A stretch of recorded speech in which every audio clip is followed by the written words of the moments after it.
This show in no way whatsoever condones or promotes any crime or behavior that harms children or anyone else. This program is educational and preventative. It is not a substitute for professional therapy. Unless otherwise stated, neither the host nor any guest is a credentialed professional of any kind. If you feel you need mental health treatment, please seek a professional. Welcome to Authenticity Redefined, Ground Zero. Police are accusing a former public defender of sexually assaulting a child. Las Vegas math middle school teacher accused of having an inappropriate relationship with a 13-year-old girl. County Fire Lieutenant and his wife are accused of sexual activity with a teenage girl. Pastor charged with raping a young girl. They're worried he may have molested even more children. Get on the ground! Get on the ground now! Get on the ground! They say the former cop not only used his badge to gain the trust of children and parents, but used it to hide his alleged crimes. And despite red flags, we do not tolerate this crime. These are among the sickest tops of criminals. Stop it! Stop it, you're hurting me! Stop it, you're hurting me! Stop the madness. What's up, everyone? Welcome back to Stop the Madness, Season 1 of Authenticity Redefined, Ground Zero. Today, we're going to talk about what happens when someone tries to open the channel, but the closed channel fights back. We're diving into the 18 manipulated tactics. The media, politicians, and even a lot of law enforcement operate under the assumption that anyone who commits a sexual offense is a predatory monster that must be dealt with harshly. They believe the only solution is punishment after the fact. But here's the truth. The majority of sex offenders who are punished never reoffend. If punishment after the fact can be somewhat effective, then taking a preventative stance can be even more beneficial. Because sex offenses are first created in the mind, and no one is a mind reader, the burden to prevent these crimes falls primarily on the potential offender and those closest to him, not so much on the media, politicians, or law enforcement. Last episode, we talked about the very observable pattern of criminality. It starts when a person builds themselves up as a good person in the many roles they play in life: husband, employee, father, boyfriend, coach, mentor. The unrealistic buildup leads to pretentiousness, unreasonable expectations that the people around them must comply with their will. When that illusion is destroyed by accountability or someone not going along with their demands, they quickly enter zero state, an extreme low where they feel like a nothing. They feel like everyone knows it, transparency, and they believe the problem will last forever, permanence. Responsible people may experience something similar to zero state when they face rejection or failure, but because they've achieved a normal level of maturity, they are able to process those emotions responsibly and continue moving forward, bumping and grinding with life on life's terms. Anyone who never developed those skills ends up in what we call institutionalization, an emotional stagnation, a kind of psychological retardation of the maturational development. Emotionally underdeveloped people refuse to operate based on life's terms. They've consistently skirted away from their responsibilities. This created a sort of emotional atrophy. Their ability to handle conflicts and difficulties was hindered. As a result, they operate under a series of criminal thinking errors. These thinking errors were discovered by Dr. Yopelson and Dr. Samenow and published in their 3-volume series, The Criminal Personality. The first and most dangerous of them is closed channel, a closed channel of communication. The individual has built up a wall around themselves, blocking off the world. They interact with the world in severe limitation. They refuse to communicate or disclose the thoughts in their head. Therefore, they never receive criticism to correct erroneous thinking or blind spots. This results in super optimism and a lack of self-criticism or self-evaluation. As long as a person remains behind this barrier, they will continue down the path of irresponsible decisions and criminal behavior until eventually someone is victimized. The longer a person remains in closed channel, the more dangerous they become. If a person realizes they are in closed channel and they have developed sexual thoughts or urges toward children or teens, they must open the channel of communication. They must fully disclose their thoughts to a responsible person so the truth can cleanse their mind with the intent of developing a more responsible, emotionally balanced, and mature state of mind. Because the person has atrophied emotionally, they must train and develop the ability to open the channel. The person listening or intervening in their life must also be trained to identify the inner workings of closed channel. You see, the offender will fight against opening the channel by outright lying, by lying through omission, or by complete distortion of the truth. They will attempt to confuse and distract, all because they are deathly afraid to disclose what's in their mind. In addition to the 16 automatic criminal thinking errors, Dr. Yokelson and Dr. Semenow discovered 18 criminal manipulative tactics. These manipulative tactics are employed by an institutionalized individual during accountability. Even if a person attempts to open the channel on their own, once they are in the thick of it, they may use these tactics. An intervener must be fully aware of them and, in a very direct manner, stop the person and point out the manipulative tactic, not allowing them to continue down that path. In this episode and the next, we will identify the manipulative tactics and describe key features to help an intervener guide the person away from closed channel to open channel and learn how not to avoid the difficulties of life.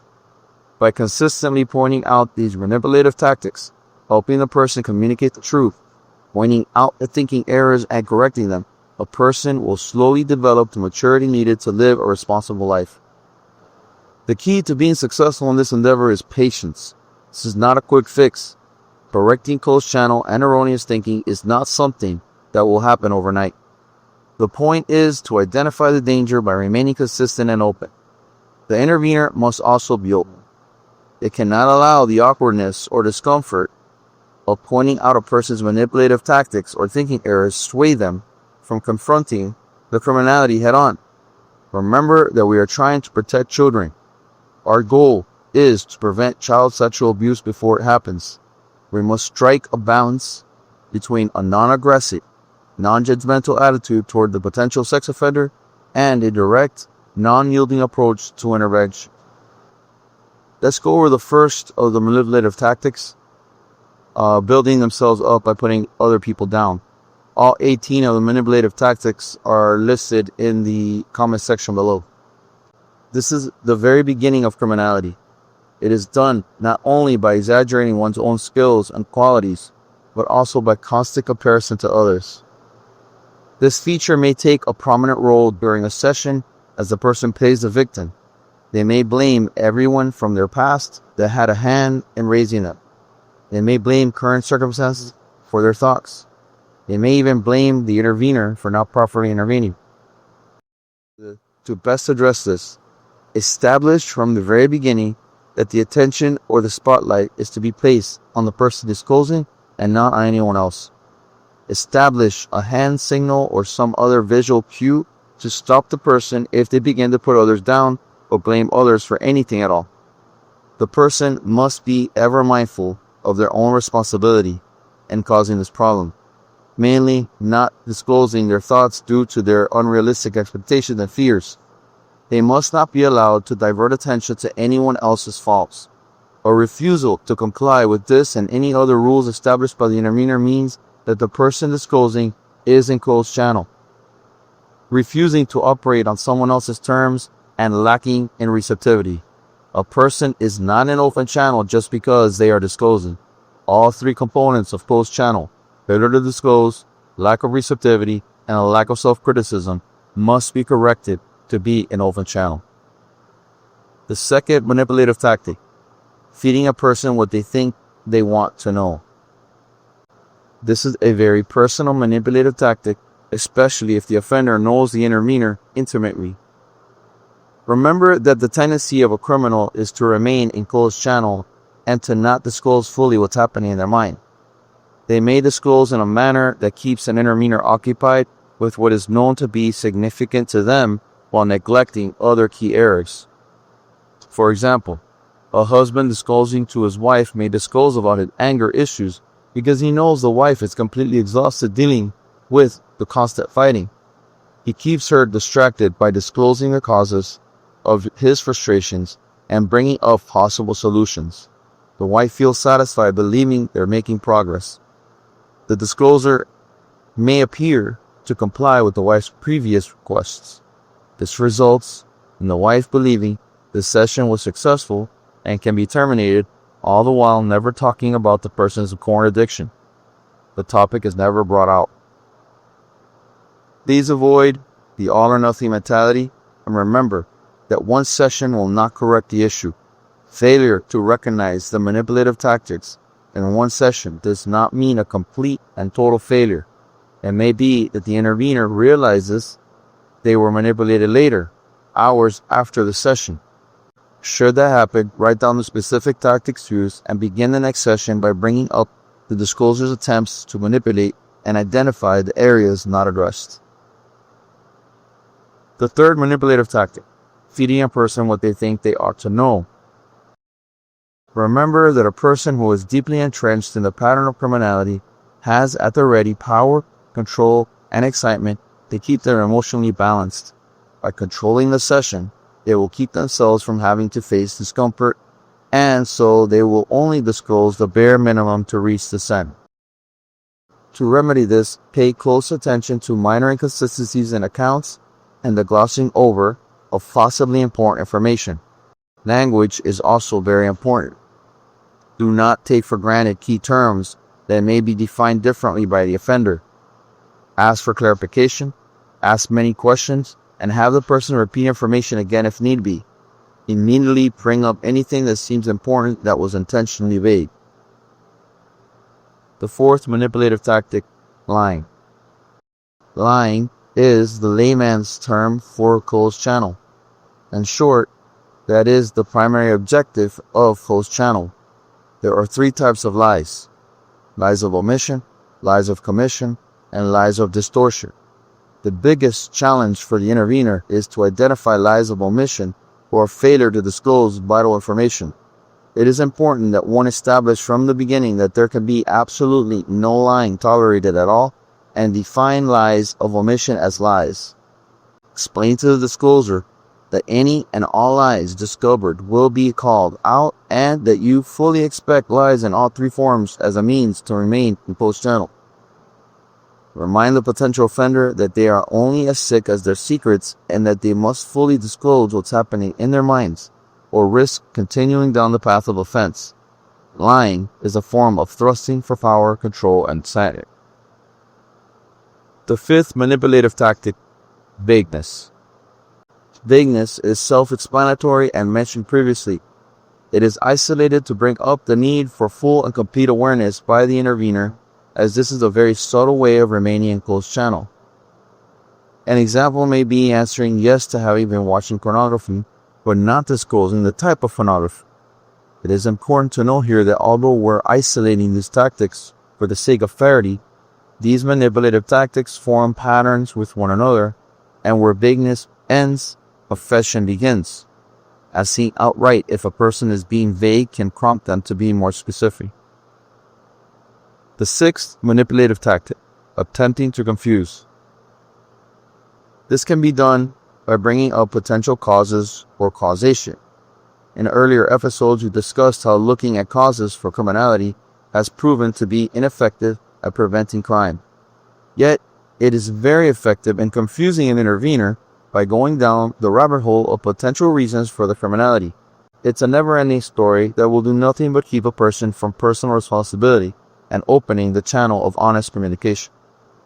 Another way of attempting to confuse is by attacking the intervener or accusing them of wrongdoing. The accusation may be true and valid.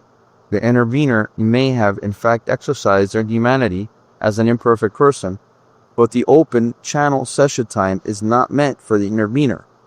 Should this tactic be used by the discloser, simply table the subject for a later time and continue with addressing the pattern of criminality and pointing out the potential offender's attempts at manipulating his way out of bumping and grinding with life on life's terms. The seventh manipulative tactic, Minimization.